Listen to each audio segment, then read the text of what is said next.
Venice is a city built on the audacity of man challenging the sea, a constant negotiation between stone and water. But beneath the city's stunning facade of canals and palazzi, there is a hidden, cold truth. Venice is not sinking. It is being meticulously reclaimed. And somewhere in the dark, saltwater depths, a mechanism of stone and brass is keeping track of the precise hour of its final disappearance. Dr. Alessandro Rossi was a hydro-archaeologist obsessed with the forgotten history of his city. His current focus was the legend of the Archivio di San Marco, a vast, undocumented municipal archive said to have been sealed and lost during a medieval plague and subsequently submerged by centuries of rising tides. Official records dismissed it as folklore. Using advanced sonar and ground-penetrating radar, Alessandro located the structure. It was an immense, perfectly preserved crypt beneath a decommissioned church in the Dorsogiro district, completely flooded with murky, cold salt water. The descent was agonizingly slow, a journey through liquid darkness. The archway entrance was massive, and the main chamber beyond was breathtaking.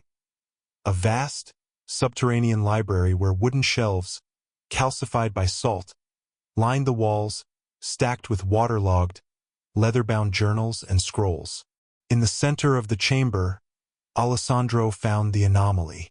It was not a shelf or a desk, but a massive, antique pendulum clock mechanism, roughly 3 meters tall, built of corroded brass and thick, damp oak. The clock was partially submerged in the water, yet the brass main gear was glowing with a faint, steady pulse of electric blue light. The clock was not running, but it was emitting a sound. Not a standard tick, but a complex, rhythmic tock, tock, tock, that seemed to emanate not from the gears, but from the water itself, causing subtle, perfect ripples on the surface. Alessandro realized the awful truth. This was a chronometer of the future.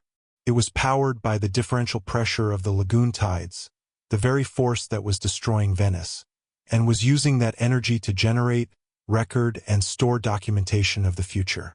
Phase 1, the predictable disaster. Alessandro carefully documented the clock. The pendulum was unnaturally still, but his acoustic sensors confirmed the rhythmic pulses.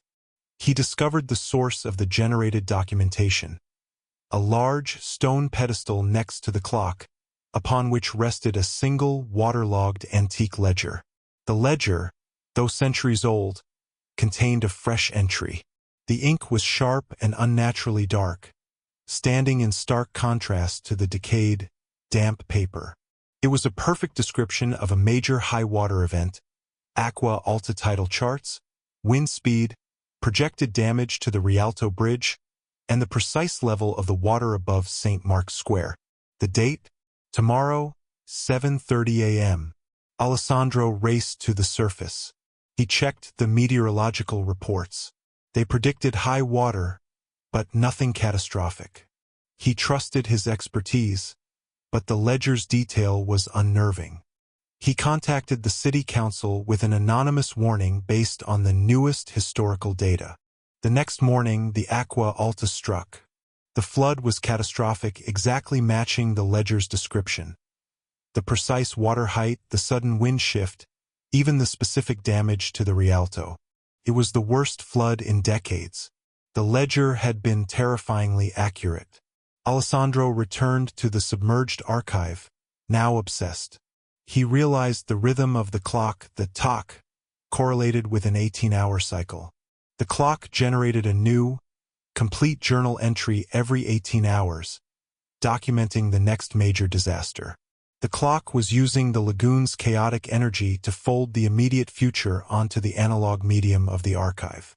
The Archivio di San Marco was not a record of the past. It was a library of tomorrow's history. The process began to consume Alessandro's sanity. Every 18 hours, he would meticulously retrieve the new ledger entry, his hands shaking as he read the impending doom of his city. He became a shadow, living by the clock's terrifying, predictable rhythm, trying to intervene in a fate already written. But the more he relied on the archive, the more the archive demanded. The temporal loop began to tighten, not just on the records, but on Alessandro himself. He started experiencing moments of profound temporal dissonance. He would leave his home, certain it was morning, only to check his phone and realize it was evening. He started having déjà vu so vivid it felt like a full memory.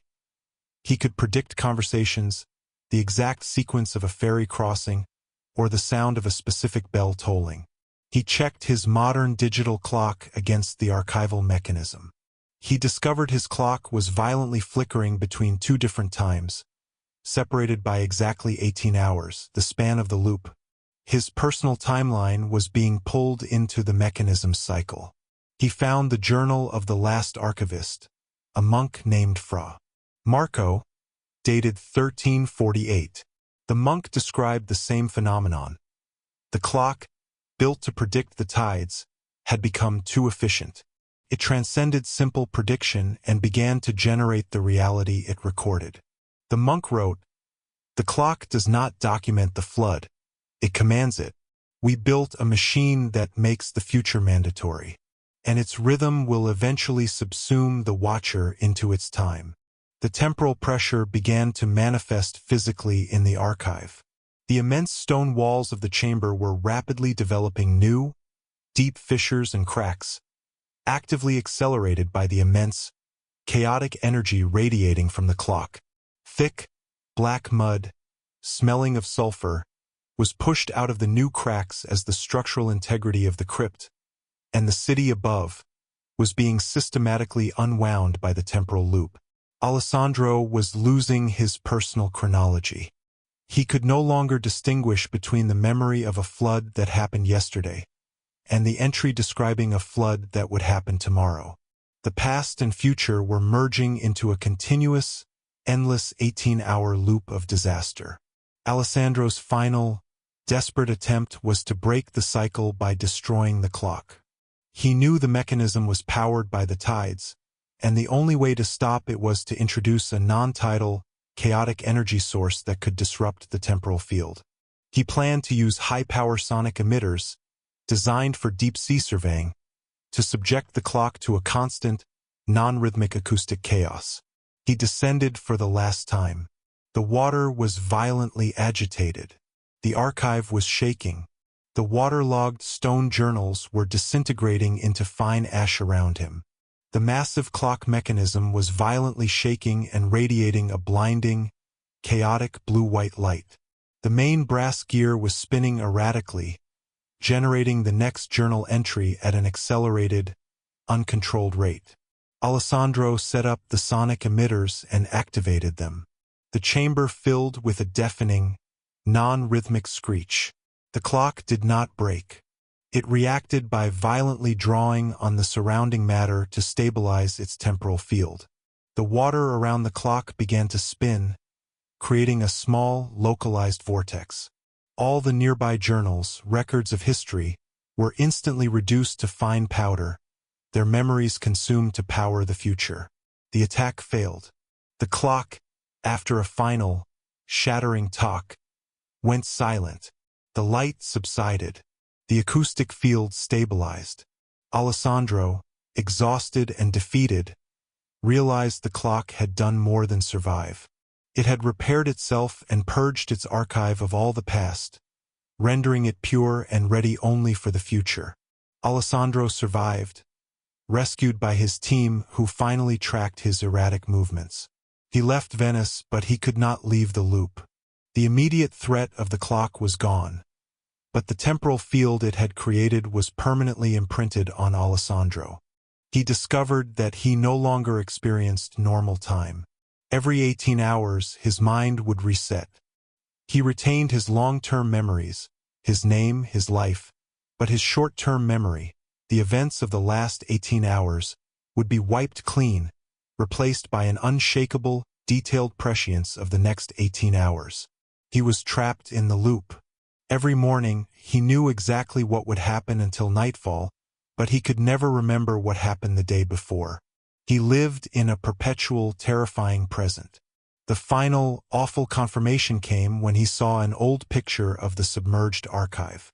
The area of the water where the clock had stood was perfectly still, reflecting a sky that was always 18 hours ahead of the real sky, a silent, perpetual temporal paradox.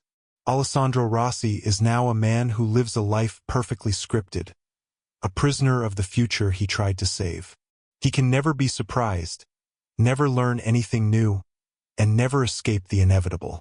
The ultimate horror of the sunken city archive is that for the man who read the future, the past ceased to exist.